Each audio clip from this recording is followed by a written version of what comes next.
Unit 1, Prerequisite Skills, Lesson 3, Order of Operations. So we're going to review BEDMAS, what it stands for, and then how to do order of operations properly given an equation.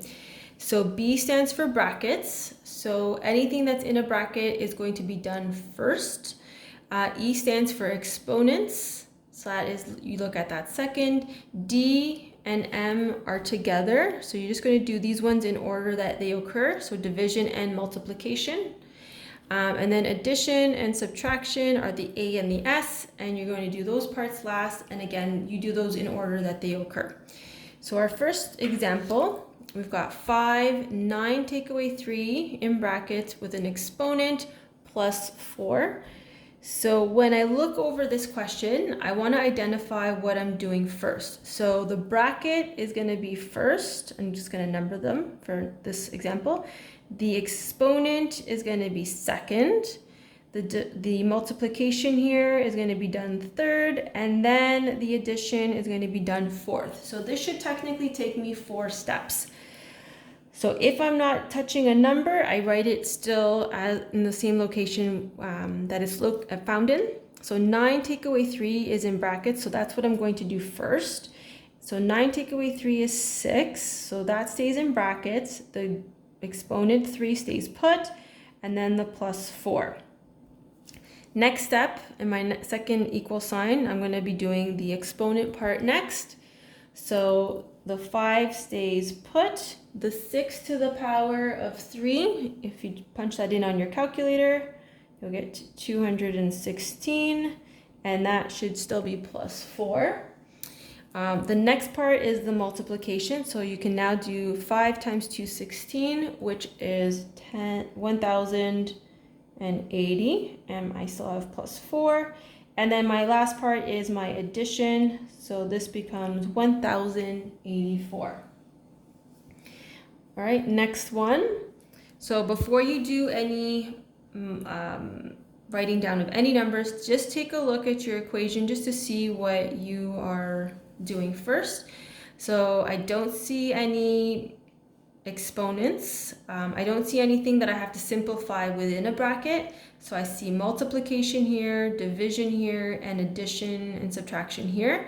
So the multiplication and the division, I can do it in order that it appears, and then any adding and subtracting is going to be done last.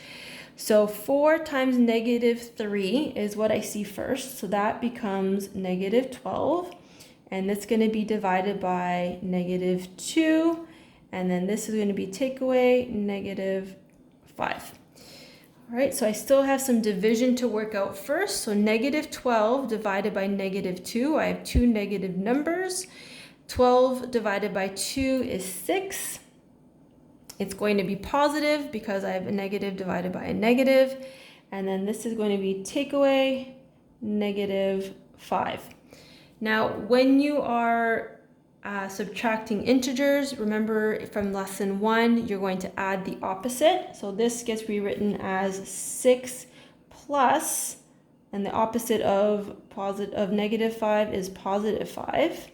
So this is like saying 6 plus 5. So your answer is 11. All right, next one. So we've got some expressions on the top here where they're numerator and we have a denominator. So we can do the top portion and then we can also do the bottom portion. So here we've got -3 times 2 plus 16. So this part is going to be done first. So -3 times 2 is -6, and then we've got the plus 16 divided by 20 divided by -4. So we've got a positive number and a negative number, so we know our answer will be negative. 20 divided by 4 is 5. Now we need to clean up the top. So -6 plus 16 is going to give us 10, and that's still divided by -5. 10 divided by -5 is -2. We have a positive number and a negative number. Okay, next one. So when you take a look at your expression, you're looking for brackets and exponents because you know you have to do those first. So in this first one, we've got 3 times negative 2 squared plus 4 times negative 3. So once I see that exponent, I know that I have to do this portion first. So this becomes 3 times, and negative 2 times negative 2 gives me positive 4, and this is plus 4 times negative 3. So now I can start doing my multiplying. So 3 times 4 is 12, and this is going to be plus 4 times negative 3. So I can't do any addition yet until all my multiplication is done. So 12 plus 4 times negative 3, so my 12 stays put. This is going to be plus negative 12. So I have different signs, so the rule is that I have to subtract. And when I subtract 12, take away 12, I'm left with 0. All right, next one. I see 2 sets of brackets here, so I know that I'm going to be doing those parts first. So my 2 stays put, and I have to figure out my brackets. So 3 take away 6 is negative 3, and it stays with the exponent 2. The 3 stays put. I can simplify this bracket. 1 take away 5 is, oopsie, negative 4, and that has an exponent 2. And now I can do my exponents. So this negative 2 stays put. Negative 3, that is squared. That's like saying negative 3 times negative 3, which is positive 9. Take away 3. Negative 4 squared is like saying negative 4 times negative 4, which is positive 16.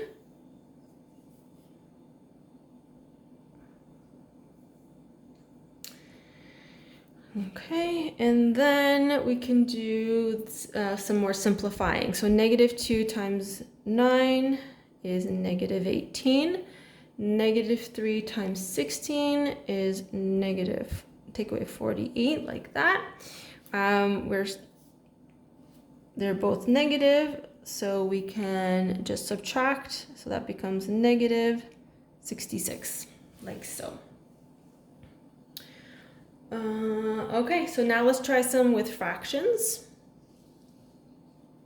So we've got negative 3 over 4 plus 1 with a negative third, take away 2 and 1 over 6.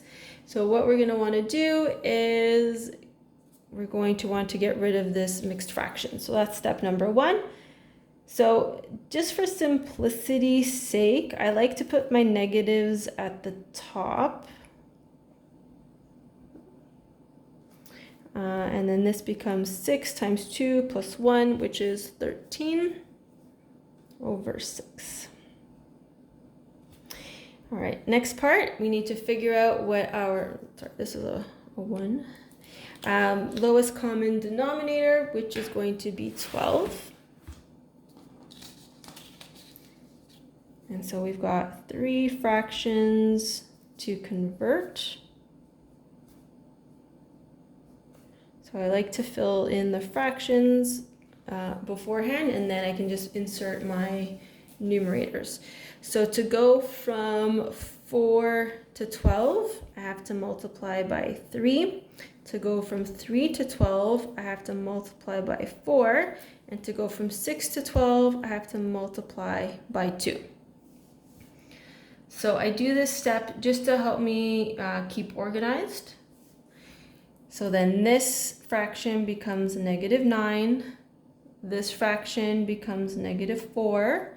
And then my final fraction is 26.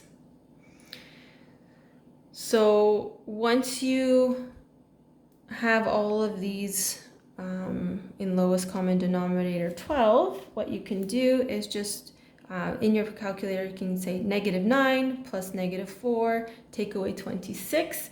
And what that will give you is negative 39 over 12. And that can definitely be reduced 3 goes into both numbers 12 and 39 evenly.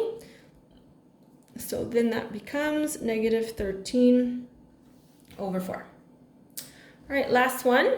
So we've got a mixed fraction and then some mixed fractions in brackets. So what I'm going to do is I can still start simplifying this. So 6 times 2 is 12. 12 plus 5 is 17. So my first fraction changes to 17 over 6. And then I'm going to get rid of my mixed fractions in my bracket. So 5 times 1 is 5, plus 3 is 8. So that first fraction is 8 over 5. And then 2 times 2 is 4. 4 plus 1 is 5. So that fraction becomes 5 over 2. So according to BEDMAS, I can't do anything with my negative 17 over 6, but I do need to figure out to subtract these two fractions. So when you're subtracting fractions, you need to have common denominators. So lowest common denominator between 5 and 2 is 10. So this one's going to become 10, and this one will become 10. So to change from 5 to 10, I have to multiply by 2. To change from 2 to 10, I have to multiply by 5. And then that helps me figure out what my numerator will be. So 8 times 2 is 16. 5 times 5 is 25. And now I can just continue to simplify my fraction, or my bracket rather. So 16 take away 25 is going to give you negative 9 over 10. And now I can just multiply. So the rule for multiplication when you have fractions is you're just multiplying the numerators by the denominators. So negative 17 times negative 9 gives you 153. 6 times 10 is 60.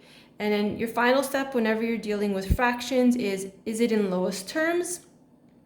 This can be reduced. Each of these numbers can go evenly into 3. So that will reduce to 51 over 20.